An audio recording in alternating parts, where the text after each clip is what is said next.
আসসালামু আলাইকুম প্রিয় দর্শক বন্ধুরা, আপনারা স্ক্রিনে লক্ষ্য করে দেখতে পাচ্ছেন নরেন্দ্র মোদী সে কি বলছে। সে বলছে বাংলাদেশ যুদ্ধ ছাড়াই অখণ্ড ভারতের অংশ হয়ে যাবে। এত কনফিডেন্টলি বলার কারণ কি? আমি কারণ খুঁজে পেয়েছি। এই যে কারণ বাংলাদেশের বর্তমান সরকারের মধ্যে আমি ভারতের আধিপত্যবাদ বিস্তার করার যে পরিকল্পনা, সুস্পষ্টভাবে এটা প্রমাণিত হয়ে যাচ্ছে বাংলাদেশের মানুষের সামনে। জনগণের বুঝতে বাকি নেই।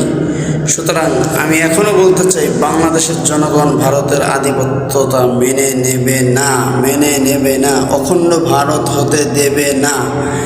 এইরকম বন্ধুর চাইতে, ভারত নিজেদেরকে যে বন্ধু বলে, এরকম বন্ধুর চাইতে কিম জং উনের মতো শত্রুও ভালো আমার মতে।